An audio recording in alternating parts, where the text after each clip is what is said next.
नमस्कार, मी प्रतीक्षा. DNA मराठीमध्ये आपलं स्वागत. युद्धाच्या पार्श्वभूमीवर केंद्र आणि राज्य सरकारनं घरगुती गॅस पाईपलाईनला गती देण्याचे आदेश दिले आहेत.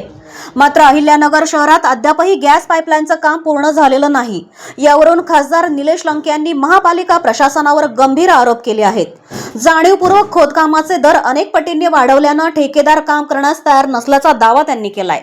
या संपूर्ण प्रकरणाला महापालिका आयुक्त यशवंत डांगे जबाबदार असल्याचा गंभीर आरोपही त्यांनी केलाय.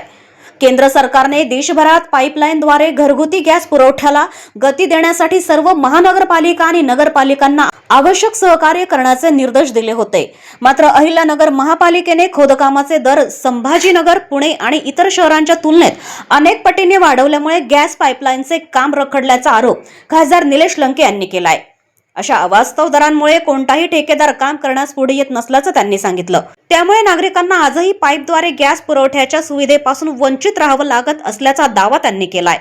या संपूर्ण प्रकरणाची चौकशी करून जबाबदारांवर कारवाई करण्याची मागणीही त्यांनी केली आहे. या गॅस लाईन पूर्ण न होण्यामागे सगळ्यात महत्त्वाचं, आपण ज्या महानगरपालिकेमध्ये आहोत त्या महानगरपालिकेचे आयुक्त डांगे म्हणून त्याला ते जबाबदार आहे.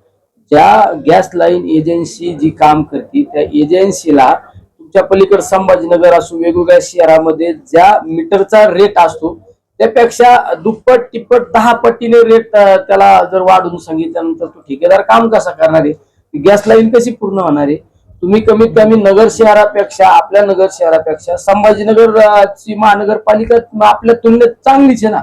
पुण्याची महानगरपालिका आपल्यापेक्षा तुलनेत चांगली आहे. कमीत कमी तो तरी रेट लावला पाहिजे. ठीक आहे, तो रेट आपल्याकडं जर आपल्याला महानगरपालिकेचे डेव्हलपमेंटसाठी पैसे लागतात तर थोडेफार पैसे वाढवून सांगा.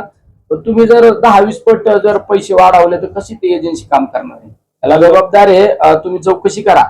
त्याला जबाबदार आहे आयुक्त डांगे.